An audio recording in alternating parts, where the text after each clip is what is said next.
Good morning and welcome everyone to the first Medical Emeritus Faculty Roundtable that is virtual.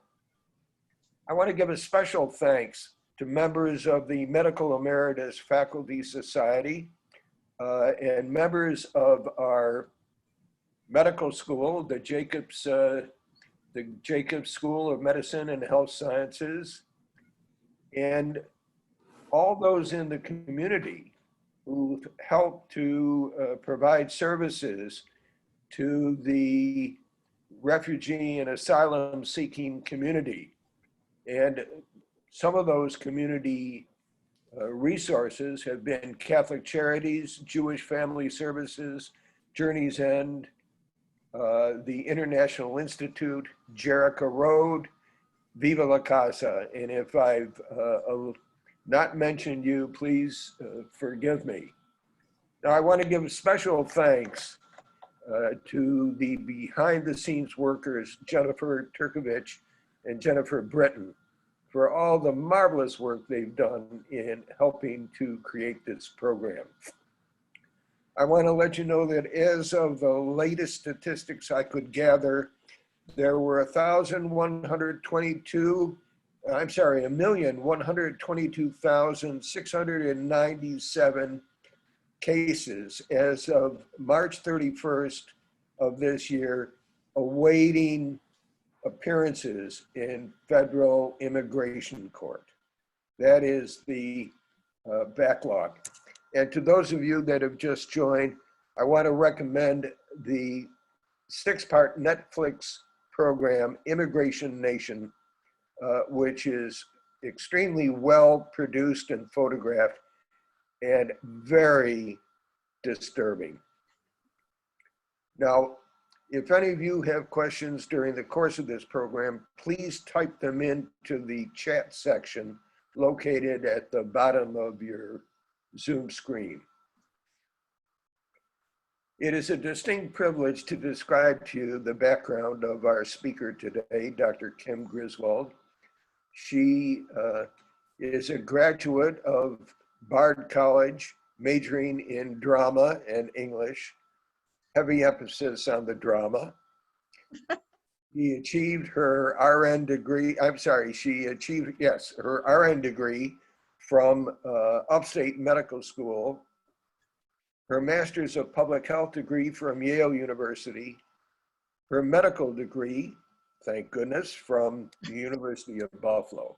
And she is also a graduate of the Royal College of Physicians Educator Program.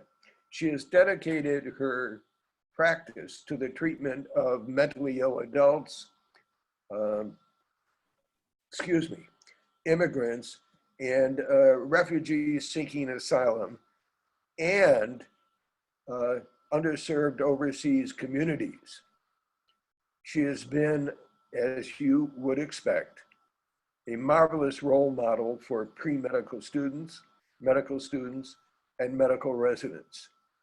She has created the unique learning experience as faculty advisor to the student-led Human Relations Initiative, whose office is located within our medical school. Her research relates to psychiatry, cultural care, and public health. She is co-investigator on a project to increase the primary care workforce, the leadership potential, the diversity, and the commitment to patient-centered medical home models in underserved areas throughout Western New York and the rest of the nation. This shining star of our faculty has received multiple teaching and humanism awards. She has been inducted into the Richard Sarkin Memorial Chapter of the Gold Humanism Society, and she is the 2019 recipient of the Jacobs School's Distinguished Volunteer Award. I give you Kim Griswold, break a leg, Kim. Referring to my drama background, Howard, thank you very much. I'm blushing a little bit. That was lovely. Thank you. I'm going to share my screen now with the presentation. and I hope that it can be seen by all. I'm going to make it screen worthy. Yes, Dr. Griswold, we can see it. Okay, great. Excellent. I'm just going to move the boxes a little bit to the side. Thanks again, Howard. That was lovely. And it's really a great pleasure to be here today. Back to the beginning. So I think Howard and I would agree that this issue of immigration is of great significance, probably now more than ever, as we face what we're facing with the current administration. And I think it's worthy that the Human Rights Initiative was formed when it was. It was a timely thing. So in this presentation, I'm going to go over a little bit of the background of refugees and asylum seekers, and then move on into how the HRI began, what we do today, and some of the reasons why we do the work. I point out to you that the logo to the right of the screen was developed by the students who formed the HRI, and we use that on all correspondence that we do for the HRI. I want to mention that we have several affiliations. So we are part of the Asylum Network for the Physicians for Human Rights. We work also, and more recently, with the ACLU. I think that Dr. Wilinsky, Dr. Cowan, and I have worked with attorneys primarily in New Jersey to write what they call declarations for detainees that are held now all over the country, but in detention centers in New Jersey because of COVID.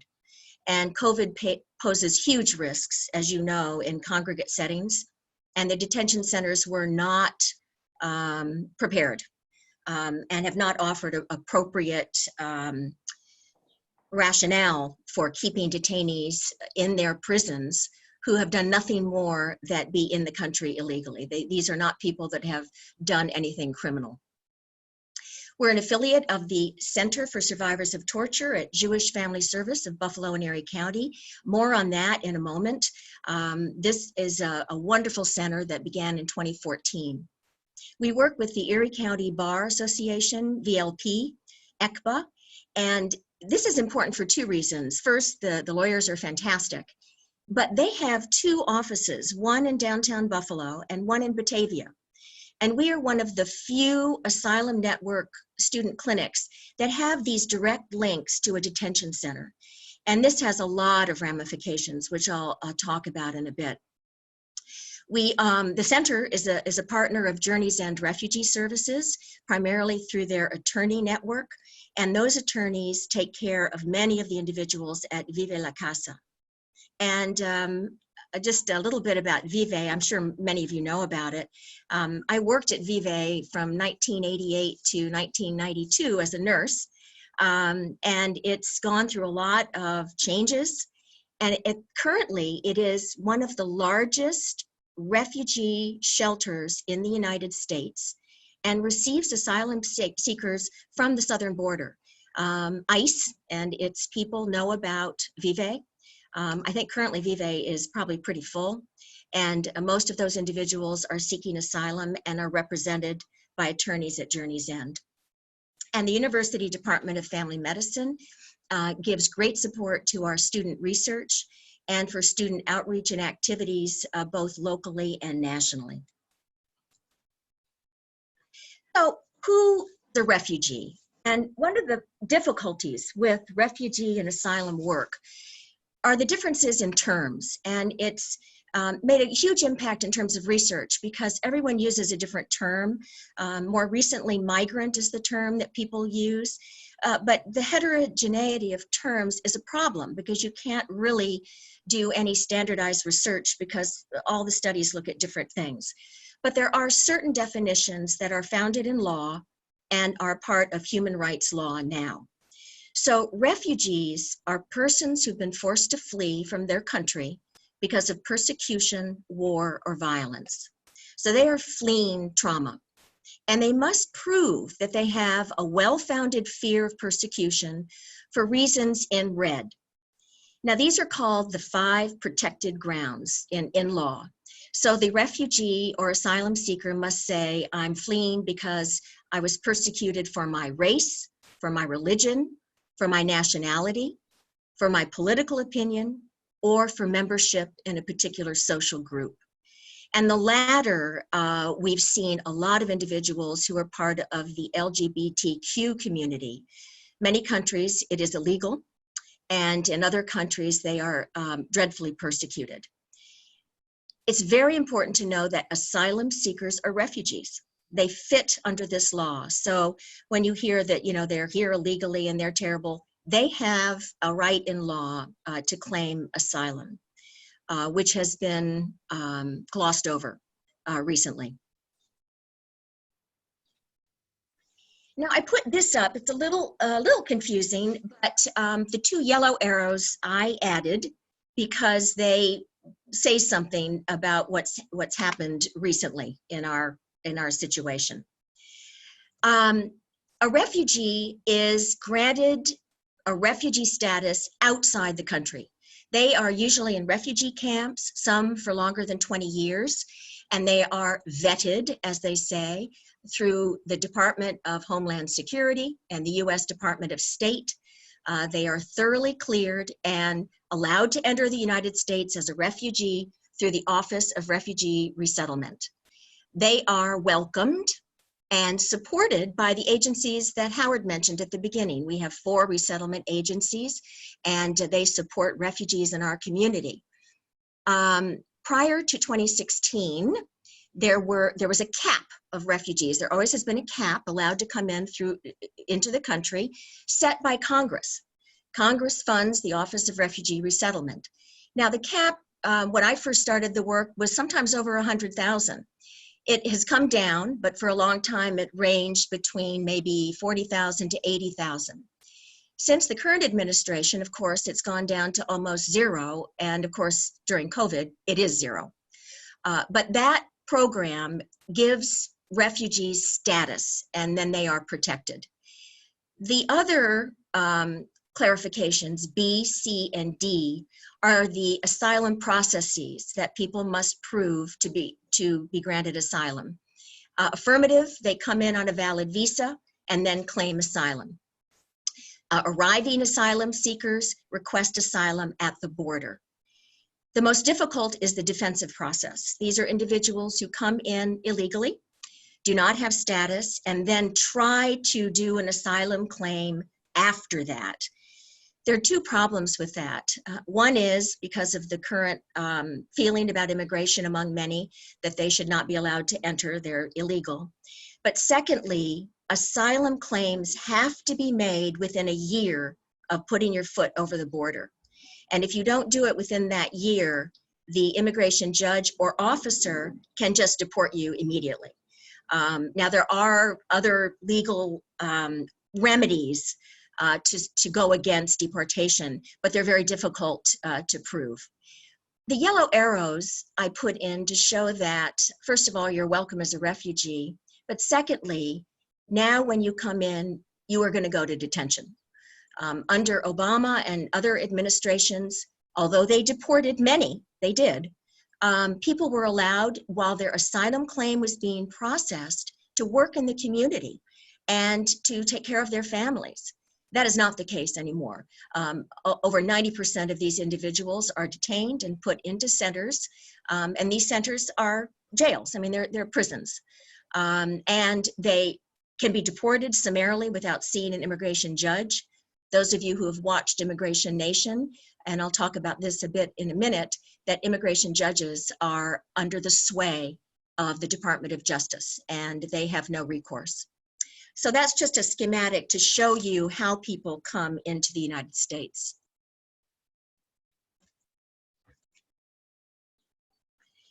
I thought this was a very interesting quote. This is from the Southern Poverty Law Center, and this is a report. I've given some resources at the end so you can access this. Today, the immigration system has effectively collapsed. The attorneys general appointed by President Trump have used their authority over immigration courts to weaponize them against asylum seekers and immigrants of color in support of Trump's anti-immigration policies. So I think this is pretty clear. Again, in Immigration Nation, they interview the chief judge of this. They have very little power to change. And as Howard said, the backlog is tremendous and they're under huge pressure to get these cases through. So the chances of getting asylum, if you have a weak case or if you come in from the southern border, are getting slimmer and slimmer. I just want to talk a minute about the facts of being a refugee and an asylum seeker and how that plays into trauma. You know, all of us that take care of patients or in other ways interact with patients in the community, it's very important to know if they've experienced trauma. To be a refugee and asylum seeker is to experience trauma unlike anything that I certainly have ever experienced. I've told you what the terms mean. They are fleeing persecution and torture. So long before they come to the US, they have experienced grave trauma, which would include witnessing trauma, as well as experiencing firsthand or seeing a loved one horribly mutilated. The flight is dangerous. As you all know, as they cross oceans, as they cross lands, they die. They have to pay people money to get them across other countries to come here. But they suffer a lot in the journey. Our treatment at the southern border has been draconian and has affected individuals and families and primarily children. Refugees and asylum seekers face hardship when they're here. Even refugees who have status and are legally resettled face discrimination and persecution, even here in Buffalo. There have been many instances. The asylum process in our country is absolutely circuitous, complex, difficult to understand, and it complicates healing. Children are particularly affected by trauma. Those of you who take care of children, there's literature on adverse events of childhood, adverse child experiences, and these kids have already witnessed trauma and experienced trauma in their home countries, and then they are re-traumatized here. And I think it's particularly important to remember number 8, which is that a refugee and an asylum seeker has such wells of resilience and hope, it blows your mind. To have experienced all the things they did, and then to be able to get here and go through again, and then to come out the other side is really miraculous. That's why I think what's happening currently is so debilitating to them and to us, because they do have resilience. And this administration has done nothing more than to try to denigrate and strip any resilience and hope that people have. And this is not a humane procedure. So how did HRI start? So in 2014, when Marlene Schillinger was the executive director of Jewish Family, she put in a grant for a Center for Survivors of Torture. At that time, centers were being funded across the United States, and they got it. And I was appointed as the medical director, and the first grant was funded through the New York State Health Foundation to establish the center. And one of the prerequisites was, by the way, you need to get other funding.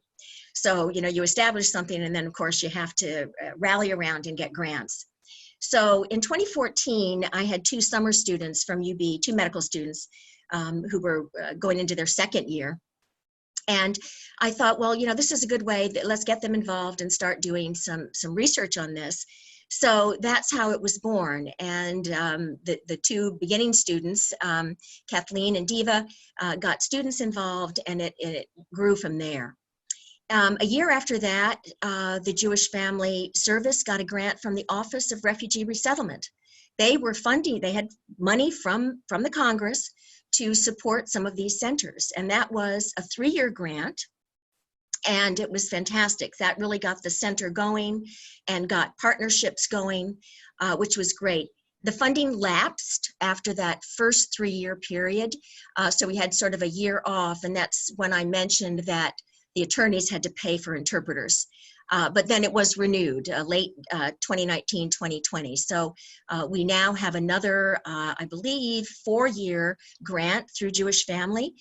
Now the director is Danielle Burness, and we're off and running in the center. The center provides care and case coordination to clients, support and referral of clients in the community. They provide medical and psychiatric care access, community engagement. There's a partnership with Journey's End for primarily their attorney services, and a partnership with family medicine. Also, we recently got a grant through the CTSI at UB to form sort of a mental health advocacy group looking at mental health needs in local communities of refugee communities. So we're forming a board to look at that, and we are actually doing it through Facebook. I don't do Facebook, but thank God for Danielle, she does.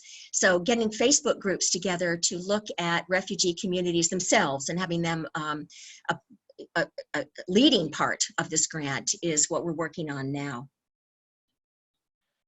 So, what is the Human Rights Initiative at UB? It's medical student run, and the students are extraordinary.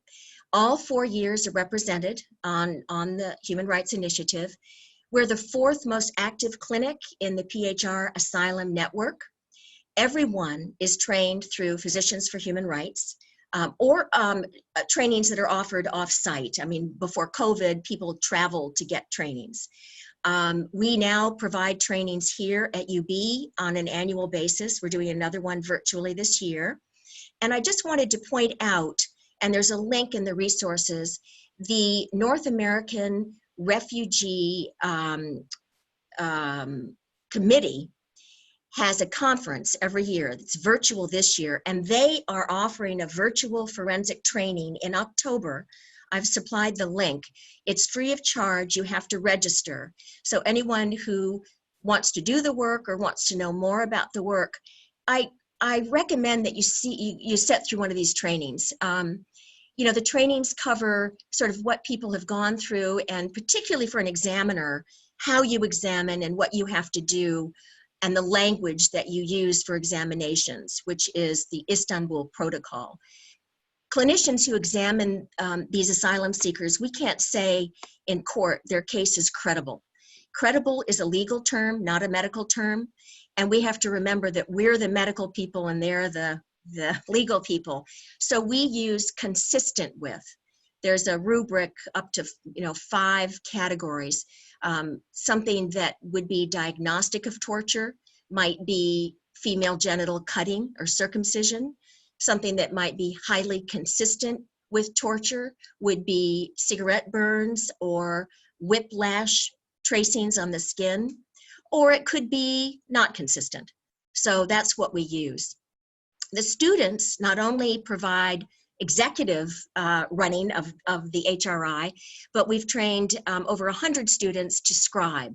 So every forensic exam, 2 students are scribing in the background. They still do it virtually now, on their computers, typing away the story so that the examiner can look at the person they're examining and get those verbal and visible cues that we need when we're assessing someone.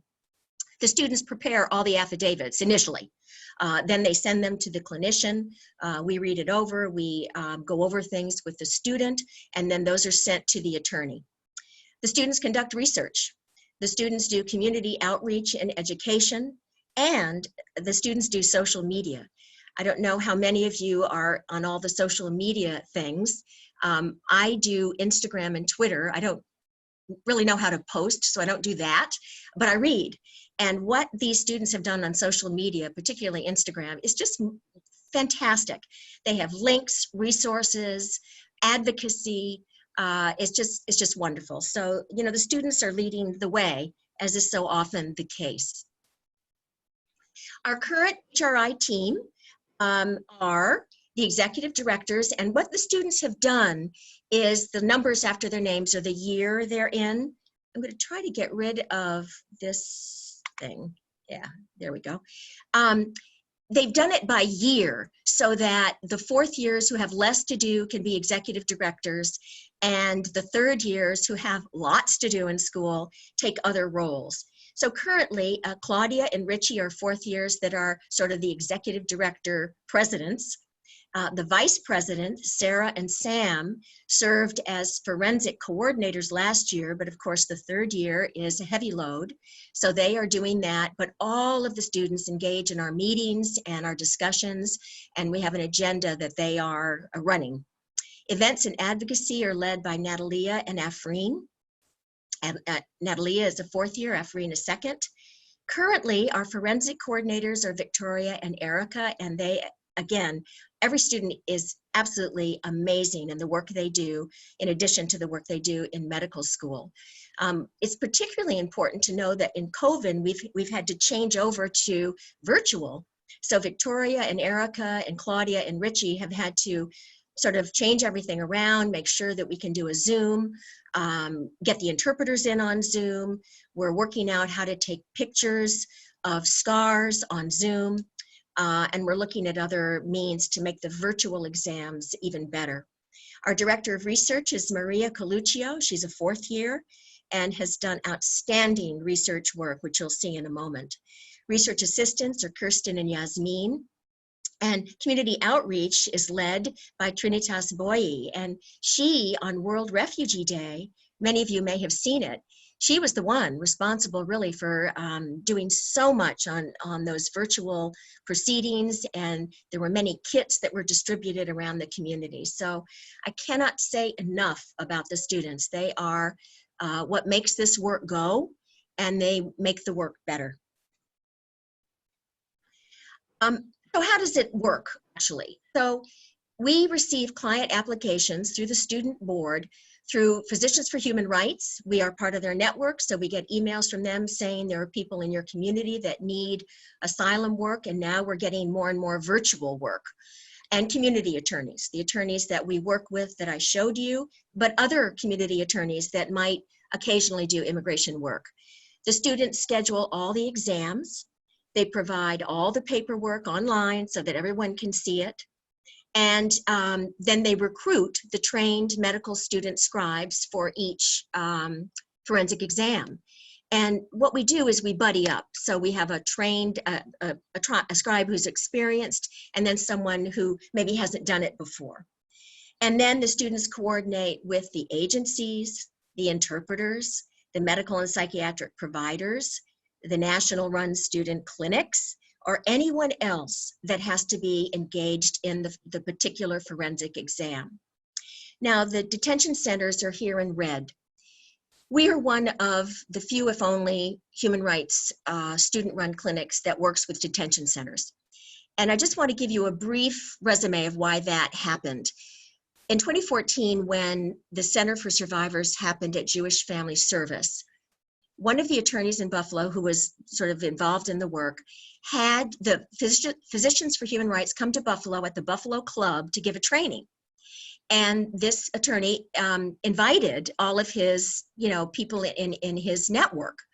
So in the network were ICE attorneys that worked at the detention center in Batavia. That center has 2 immigration courts.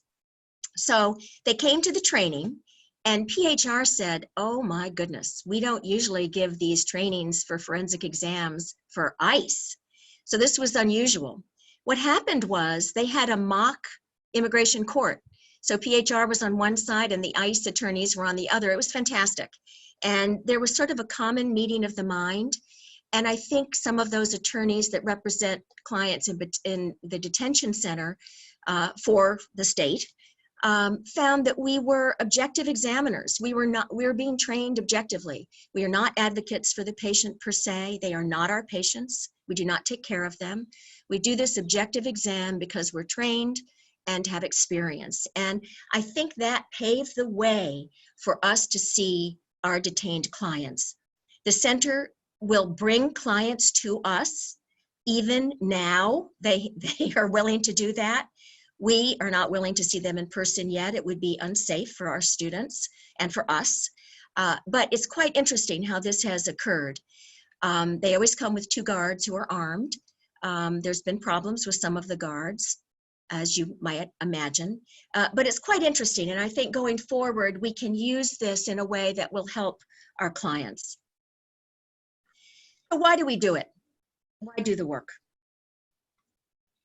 Well, there is data up there. There was a study in 2008 that showed if you don't do a forensic exam, only 37% of cases are granted. If you do a forensic exam, 89% are granted. And I think there was also an article sent to you by Scruggs that, from the attorney's point of view, that this forensic exam is an absolutely necessary piece for their case. You know, we're a small part of the asylum case, but they feel that it's necessary. There's a backlog, as Howard mentioned at the beginning.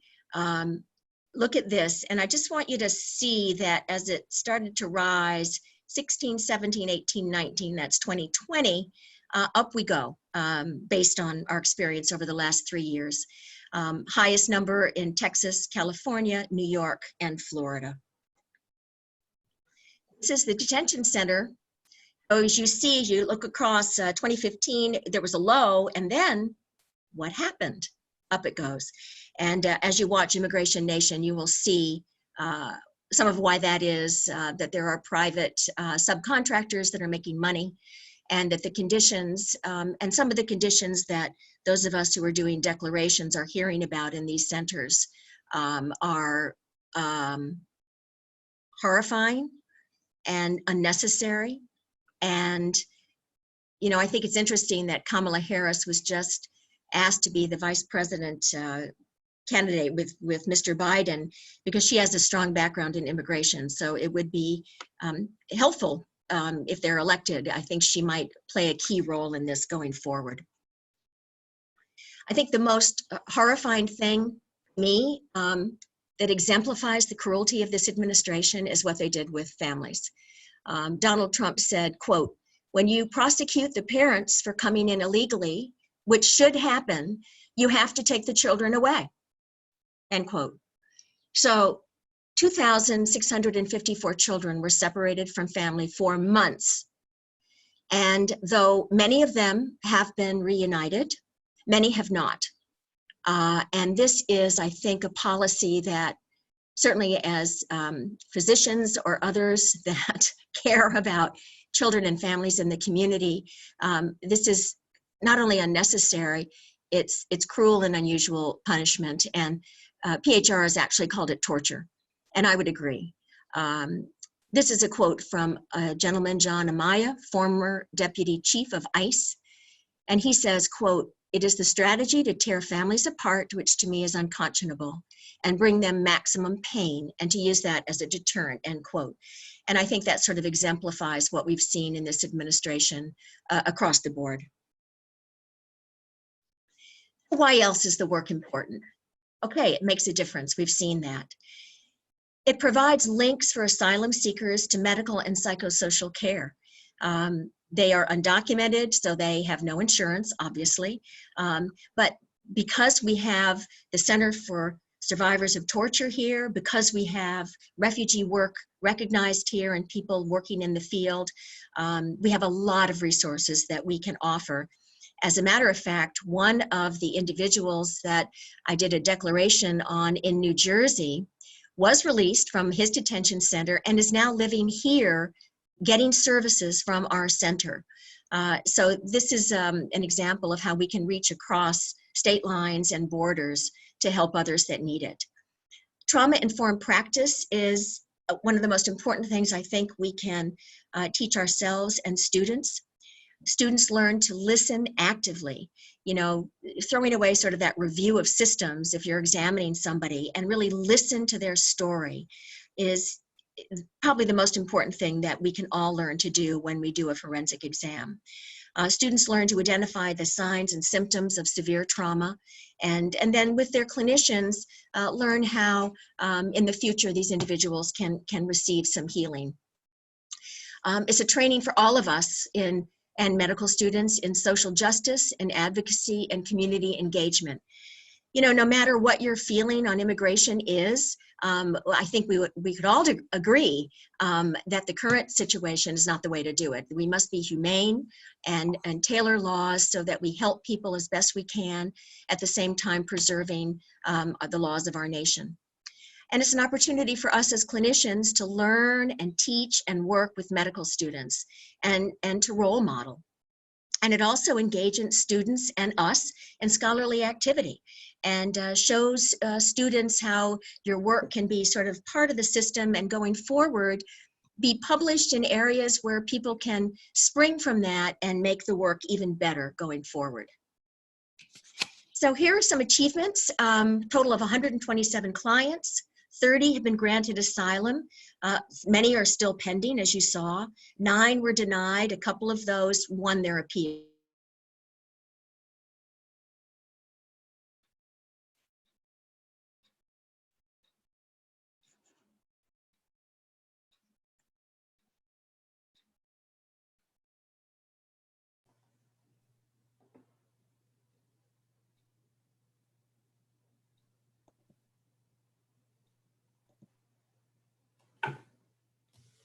Dr. Griswold, I think you're frozen if you can hear me.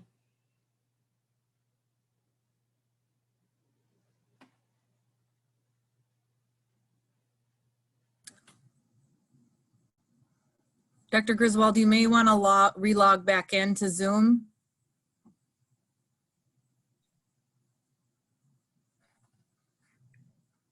In the meantime, Jennifer, I'll be willing to take questions if you'd like. Perfect. So if you do have a question for Dr. Wilinsky to answer in the meantime, please use the Zoom chat function, and you can send it to us and we will read it to him.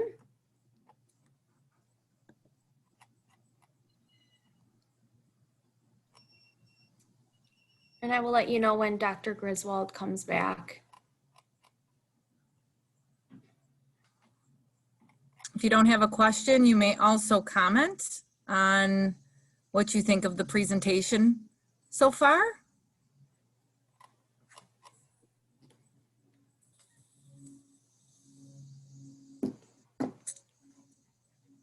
And everyone is muted, so just keep that in mind. If you'd like to speak, you'll have to unmute yourself.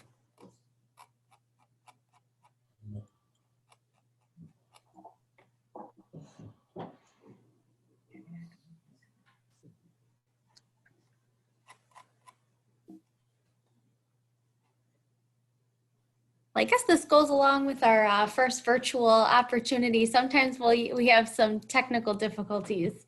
So apologies for that, everyone.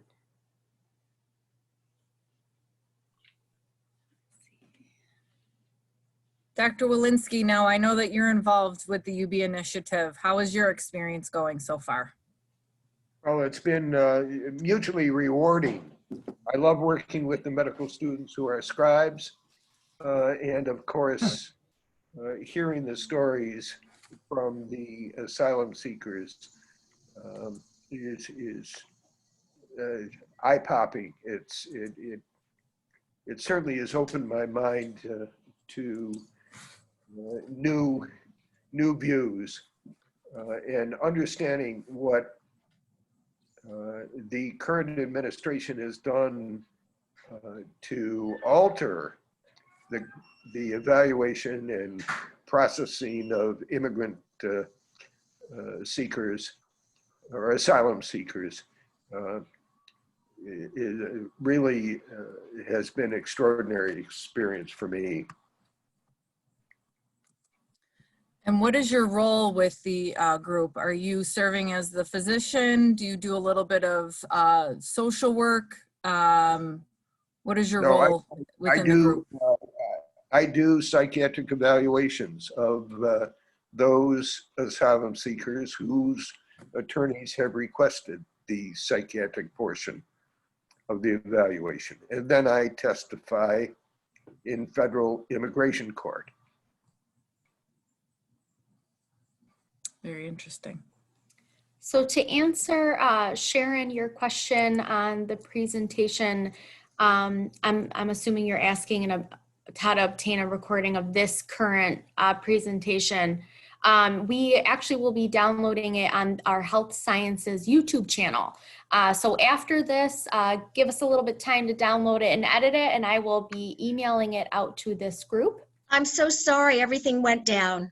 Oh, how are you? You're back. I'm so sorry. I was trying to get it on and I couldn't do it, but you've got the PowerPoint.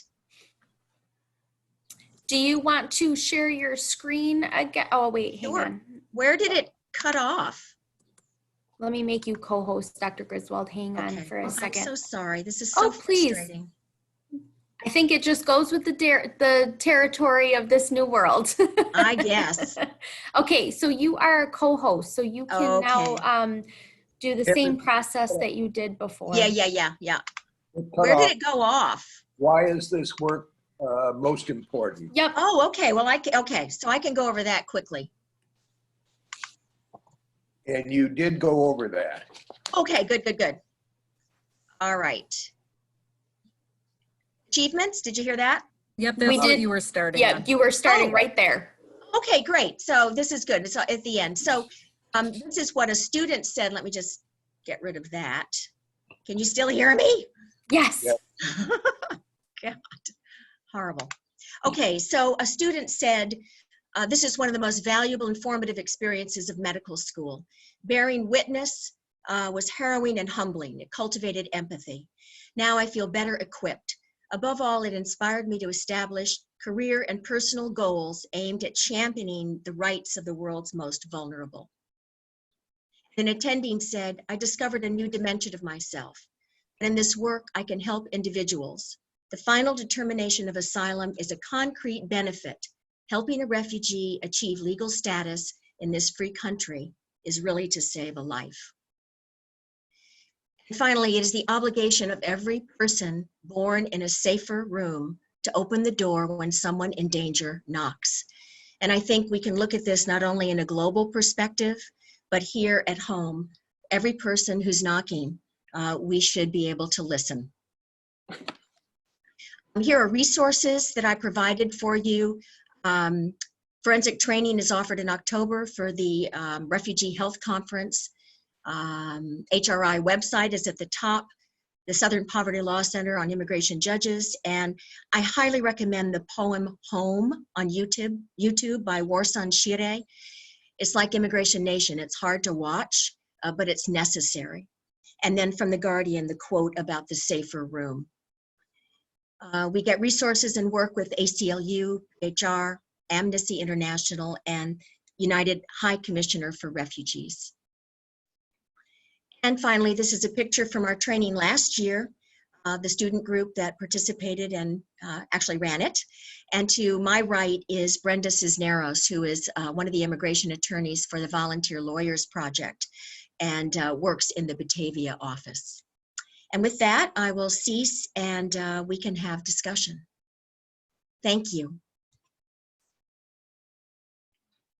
Thank you, Kim.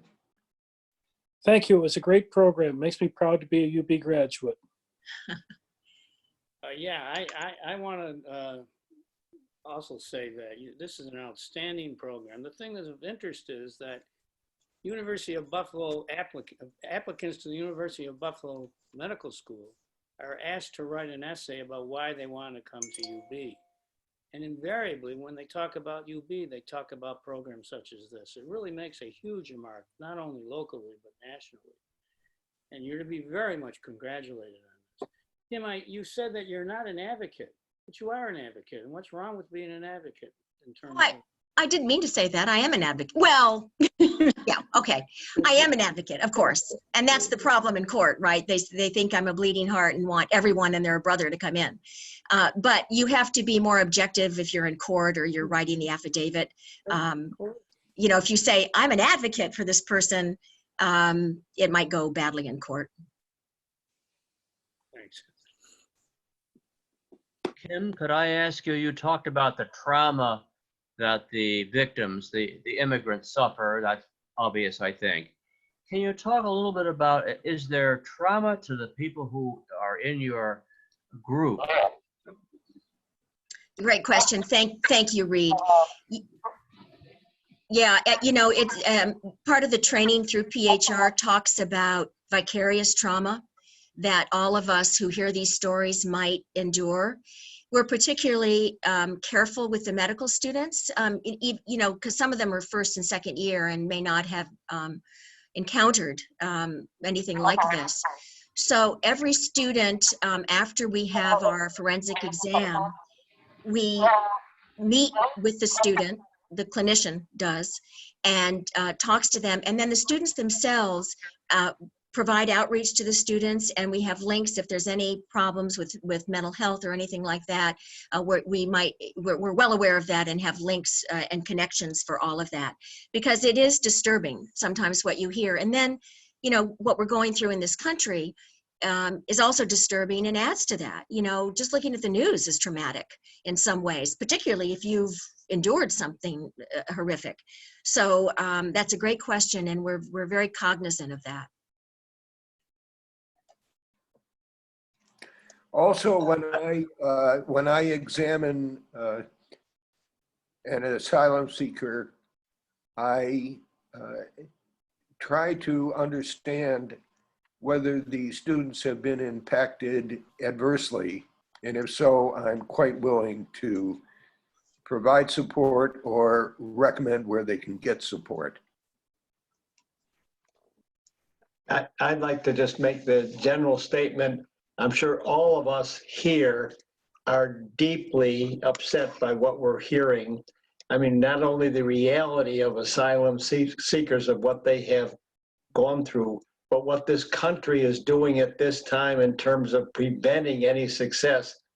So Kim and Howard, I mean, it seems to me quite amazing that that the students, that those who are involved are able to continue. There must be some deep inner resources that have them continue during this awful time, knowing that success is not even possible during, or virtually impossible during these times.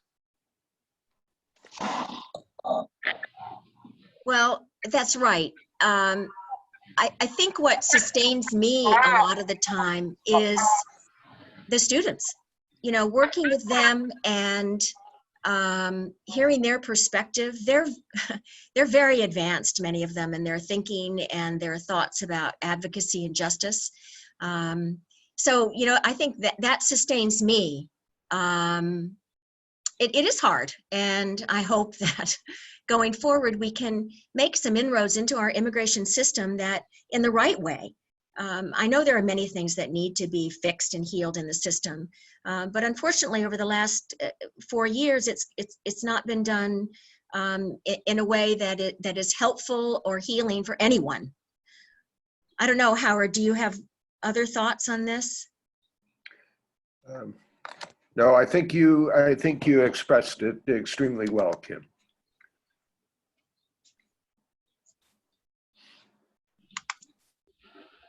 You know, Howard, sitting on the southern border, where we're building walls, what's the demographic of the immigration population in Buffalo compared to what I'm seeing in Arizona?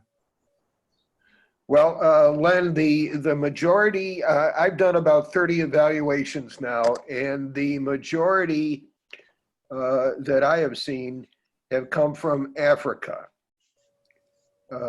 Angola, Eritrea, Democratic Republic of the Congo. Fewer from South America, but now that number has been increasing. Yeah, I would agree. And I think part of that is because in Buffalo there was a history and a tradition of people coming from Africa and Asia. I mean, when I worked at Vive in the late 80s, they were from Somalia and Sri Lanka.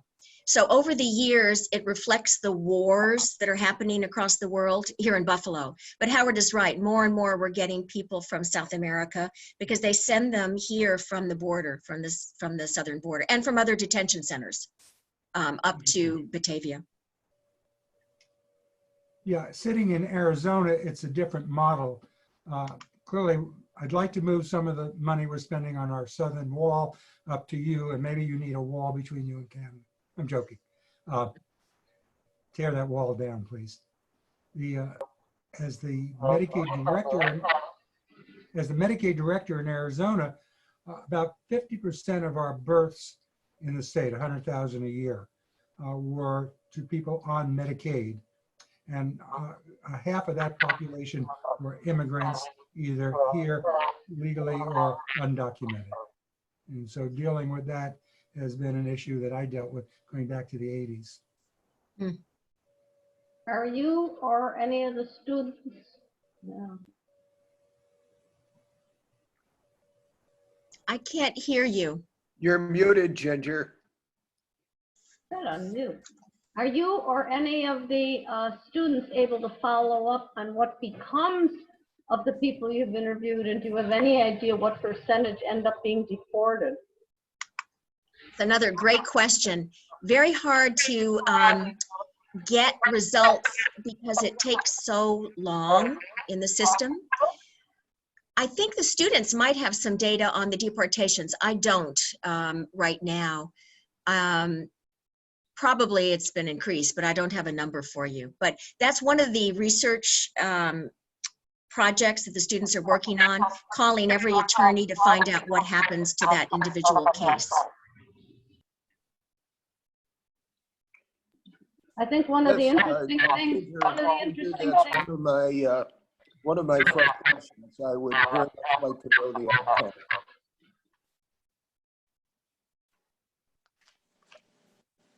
I like the fact that Kamala Harris's parents are both immigrants.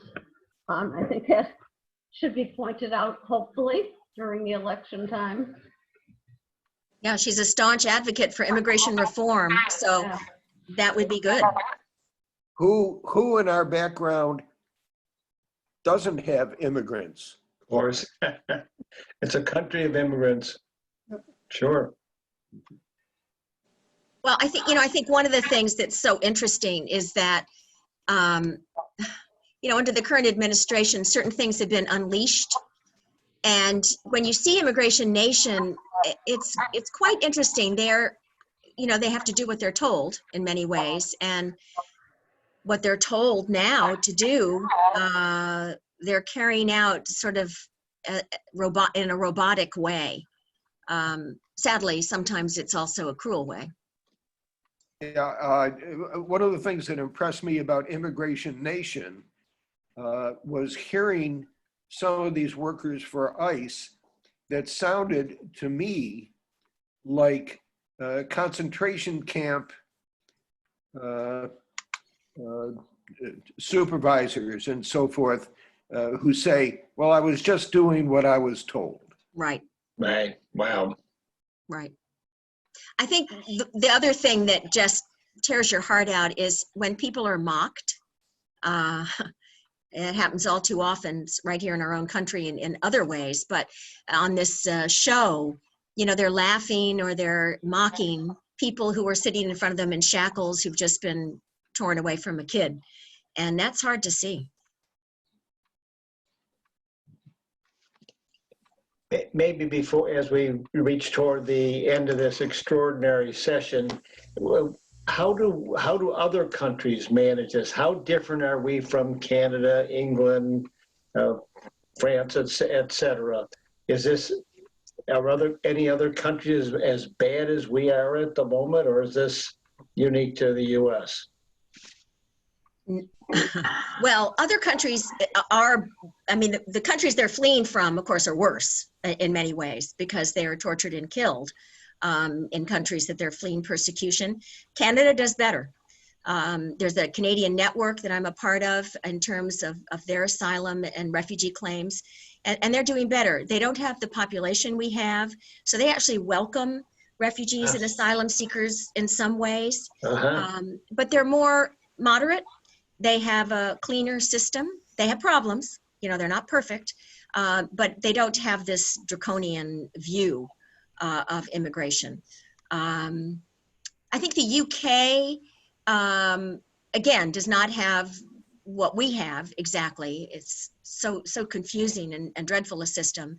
But you know, every system is difficult. Immigration is a difficult issue for countries and for people.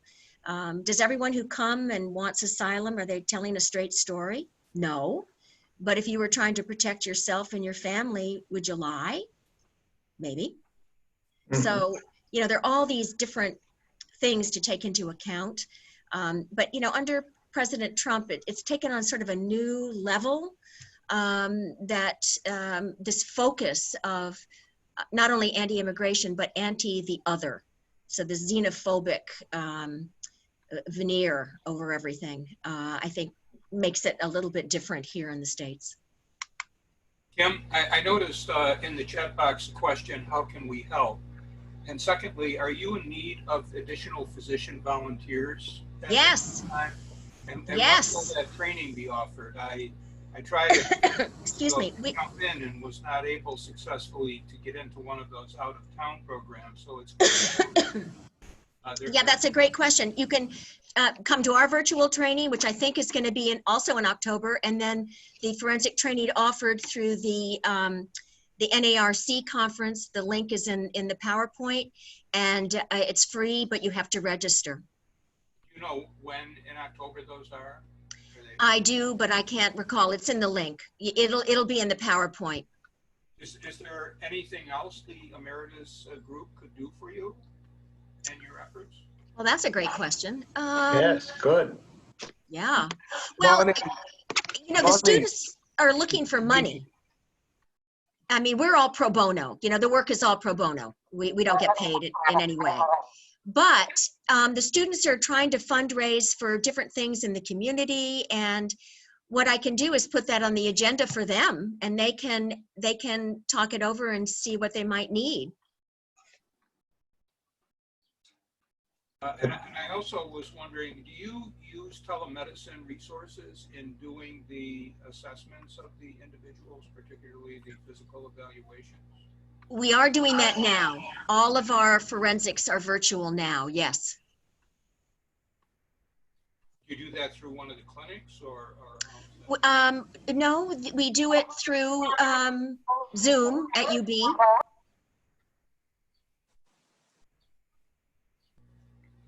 And just to answer Dr. Noe's question, we can share the PowerPoint and the links that Dr. Griswold is referencing, as well as the recording of this session after the program today.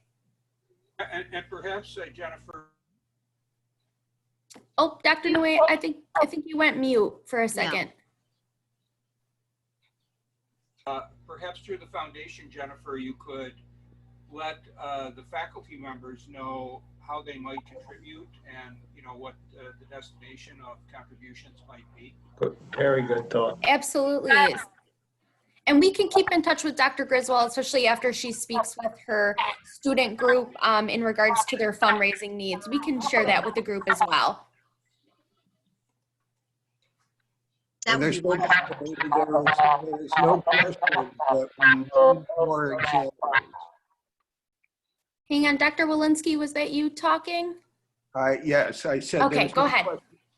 There's no question that we welcome more examiners. Yeah, it would just lighten the load. You know, some of us are doing a lot of exams. So that would sort of spread the wealth around a little bit. And it's good for students to have different examples of doctors. Congratulations on all the How do you wonderful feel? work you're doing. How do you feel that the Zoom or virtual interviews compare to your face-to-face interviews? Have you found a difference in your responses and the responses from the people who are seeking asylum? Howard, what do you think? I think the Zoom interview has proved pretty effective. You do lose something in terms of the body language. Also, it prolongs the interview. But generally, if you're willing to take your time and work through the translator, the Zoom interview provides the appropriate needed data. Yeah, I Also, agree. Oh, go ahead. Also, we're doing Zoom court appearances, which have proved very effective. Yeah, I would only add that in terms of the physical exam, Zoom is hard because you can't, do it. What you can do is, in terms of if they've had scarring, the client themselves can take a picture of their scar or have someone with them take a picture, send it to the attorney who will verify it, and then send it to us. That's a little more difficult, but it can be done. What we were talking about the other day was to find somewhere where there was a glass shield that we could sit behind maybe and have the person on the other side, at least we could see them better. But that's still in the discussion stage. Jennifer, maybe I should just speak here. Howard, I don't know if you wanted to say a few words as we're finally up, but I think on behalf of the Medical Emeritus Faculty Society, we sit in admiration of Kim Griswold and Howard for what they are doing, and we give you our emotional support, if nothing else. So we thank you for coming here, and I do think that on behalf of the Medical Emeritus Faculty Society, this is our first venture in a virtual effort, and I think we've achieved some pretty good success here. I'm sure everybody has felt this as well as learned enormously from what we're being taught today. So thank you to all. Thank you all for being here. And Howard, if you wanted to say any final words as we're closing up, that would be very appreciated. Yes, let me point out that you just heard from the chairman of the Medical Emeritus Faculty Society.